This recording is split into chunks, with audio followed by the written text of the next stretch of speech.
Hello folks and welcome to this last episode of my breathtaking campaign with China. I hope you are comfortably sat on your chair and ready with a cup of tea or glass of water, as I fear that this video and the respective narration will be rather long.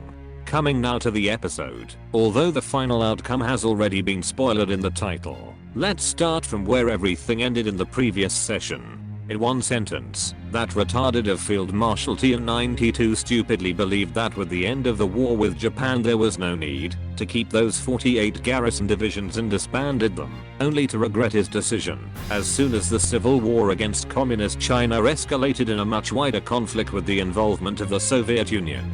Needless to say that Field Marshal TN-92 almost had a heart attack when he saw the Red Army simply pouring across the border as the whole Chinese army was busy in fighting the communists. Nothing. There was absolutely nothing deployed along the border, not even a battalion of 15-year-old schoolboys armed with wooden sticks and rotten potatoes. The Soviet troops simply had to remove the barbed wire which ran along the frontier and march unopposed in the newly liberated territory of Manchukuo. To make things even worse for the nationalists, Mongolia joined the war on the communist side and their fast cavalry units backed up by Soviet rifle divisions rapidly penetrated within the Char district, occupied Zilingal and even overrun a small local airbase, which had been previously abandoned by the retreating Chinese Air Force. North of Mongolia, and along the path dug by the Amur River, the Red Army simply advanced en masse, with, according to the nationalists' military intelligence, something like 20 divisions, even though Field Marshal TN-92 pessimistically reported that more and more were being redeployed from the European, Urals and Siberian districts. Regardless of his feelings and emotions, by November 16th, the day in which Mao Zedong was captured and publicly executed by Chiang Kai-shek in person, the Red Army invaded the whole border region and achieved a deep penetration towards the Korean peninsula. Panicking, Field Marshal TN-92 immediately dispatched all of his infantry troops along the new Chino-Soviet border, while directed General Hanban's cavalry divisions along the Mongolian bottleneck, the remote piece of land between the Gobi Desert and Xinjiang. Either on desperate foot march, or packed onto dirty and old creaking railway convoys, the whole nationalist army moved to meet its new enemy, even though the very first battle which occurred southeast of Zilingal ended up in a resounding defeat. A rail troop transport carrying element of the 9th Assault Division unexpectedly bumped into the rushed defenses, erected by the Soviet 124th Light Rifle Division, which has also been recently redeployed via rail in the Zilingal area. As the Soviet begun firing at the incoming train with light weapons, the soldiers who did not perish in the initial firefight immediately jumped out of the carriages and tried to organize themselves for an attack. As November 19th was slowly fading away, the Chinese of the 9th Assault Division tried one large-scale attack against the Soviets of the 124th Division, only to see their wave formations being mowed down by the enemy machine guns and mortar fire.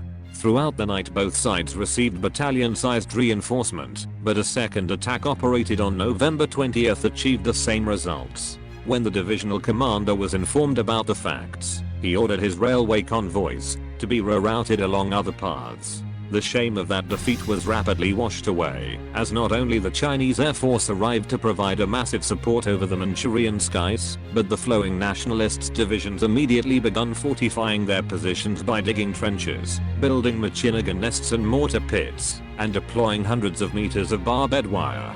By the end of November, the front line had assumed an absolutely border gore shape and still the worst had yet to come.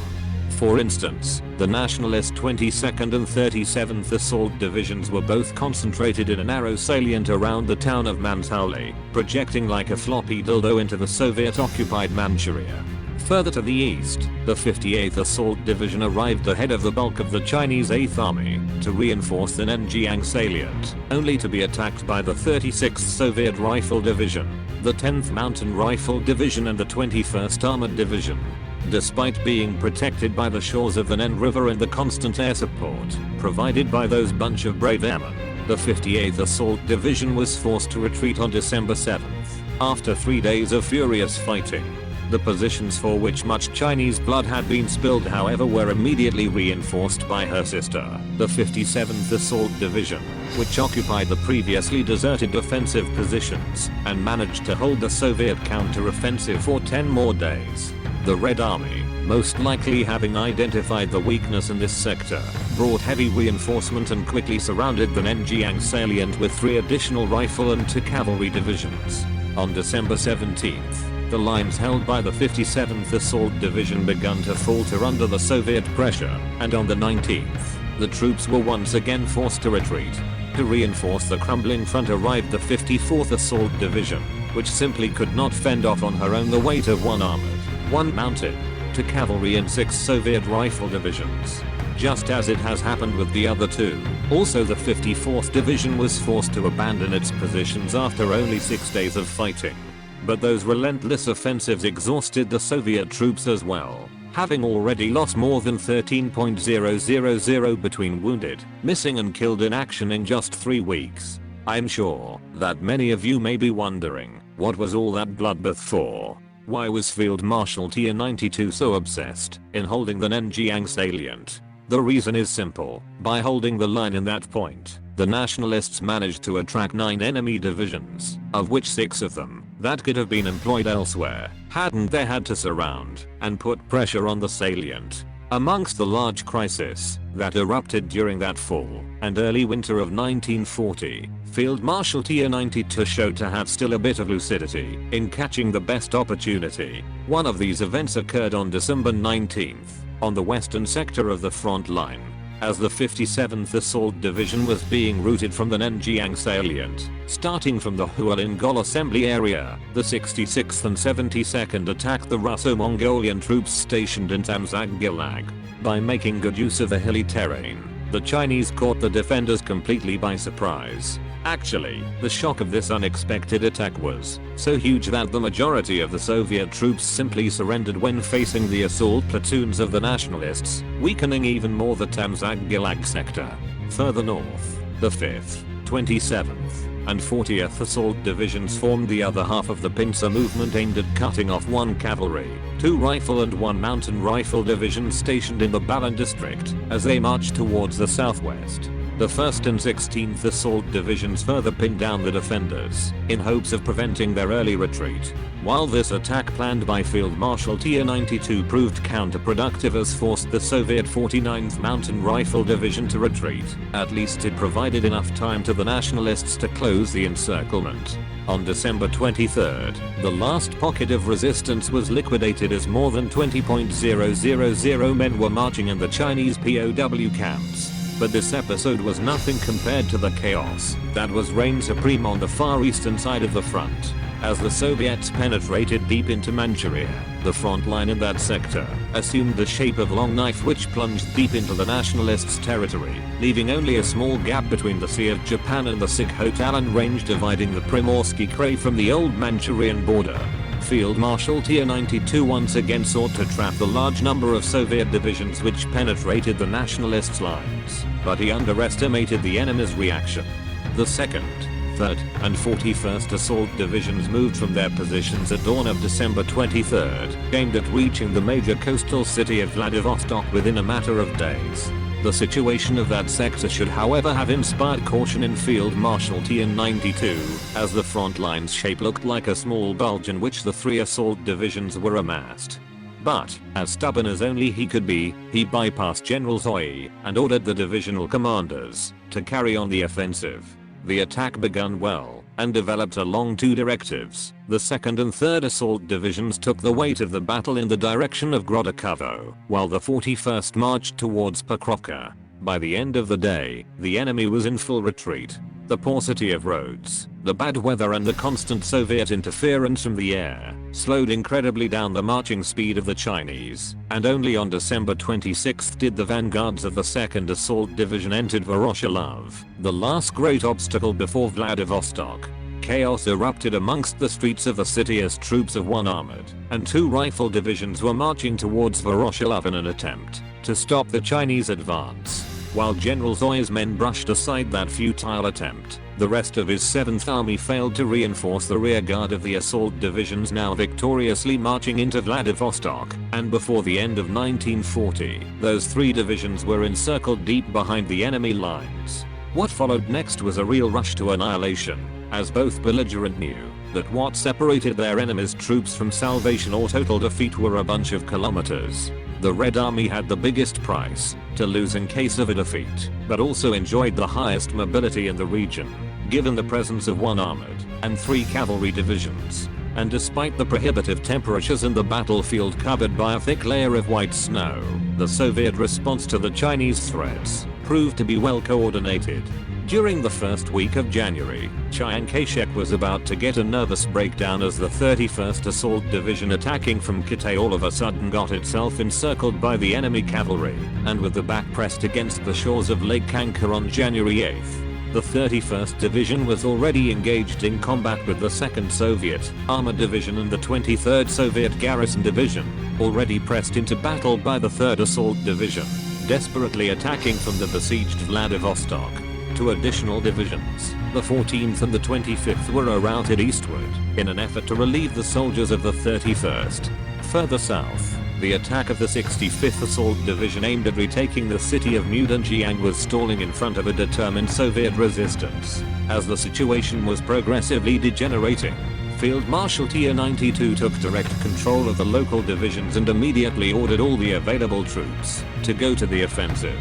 The 6th, 73rd, and 75th Assault Division started the offensive to liberate the city of Dunhua, left undefended by the enemy, while the 29th and the 68th were to assist the 65th in its attack against Mudanjiang. The 36th and 74th Divisions were hurriedly dispatched to reinforce the northern corridor and prevent any nasty surprise from the Soviet cavalry. I could go on for hours of detailed description of each battle that flared up in the Vladivostok Korean theater of operations, but this won't be the case. On January 13th, the motorized vanguard of the 6th Assault Division entered the suburbs of Koskino, the last city bordering the Sea of Japan, and virtually cutting off 18 Soviet divisions bivouacking to the southwest. The tide has been turned, as 4 days later a combined offensive of the 29th and the 68th Assault Divisions from the outside and the 3rd from Vladivostok steamrolled the Soviet troops holding Voroshilov, putting an end to the siege of Vladivostok and definitively sealing the ring around the 18 Soviet divisions trapped further south.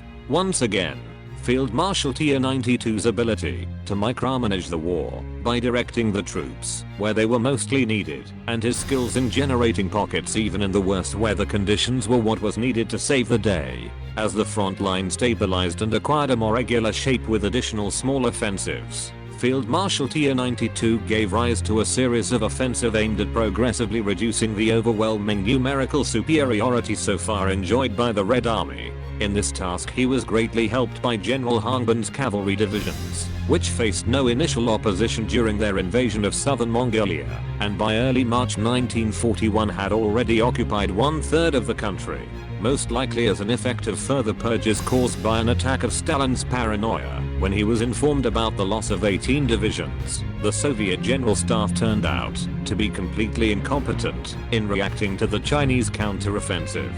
For instance, on March 11th, 9 assault divisions of the 8th Army, namely the 13th, 14th, 25th, 49th, 63rd, 64th, 67th, 71st, and 87th, launched a coordinated offensive to trap 9 Soviet divisions, 5 rifle, 2 armor, 1 mountain rifle and 1 light, standing between Lake Kangkar and Vladivostok. Not only the attackers faced no opposition during their advance, but the trapped Soviet troops attempted too late to break out of the encirclements, and were subsequently annihilated within the end of the month. Pocket by pocket, Field Marshal Tier-92's plan to reduce the numerical superiority of the Red Army gave its fruits, and by the end of April 1941, the Chinese army under his lead kicked Mongolia out of the war and reconquered all the territory lost to the Soviets during the fall of 1940.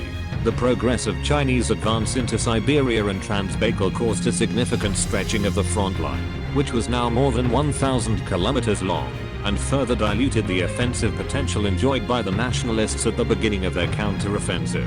Still, it is important to notice at this point of the war that by May 12th, The penetration enjoyed by Field Marshal Tier-92's armies had successfully pinned down 67 divisions of the Red Army. Around that same period, another encirclement carried out southeast of Khabarovsk by General Zoya's 7th Army further removed from the enemy order of battle 6 armored divisions, 3 rifle, 1 cavalry and 2 garrison divisions. Many foreign military observers came to the unanimous conclusion that the Soviet Union would have not survived in the long run, even though their dreams of a Chinese conquest of the Soviet land were disappointed by the disastrous state of the local infrastructures, which once again hampered any further offensive operation and actually forced Field Marshal Tian-92 to order his 2nd, 111th, and 2nd Guard Cavalry Divisions to retreat to more defendable positions as their supply lines were too overstretched. As May turned into June and the Red Army tried local and unsuccessful counterattacks, on June 22nd Adolf Hitler broke his non-aggression pact and declared war against the Soviet Union,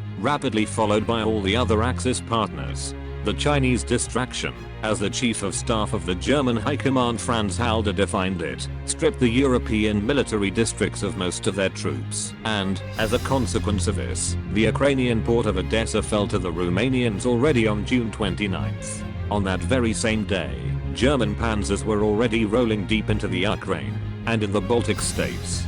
Following a period of reorganization, the whole Chinese front was set into motion once again on July 22nd, and slowly the Red Army was being pushed back across the whole front line.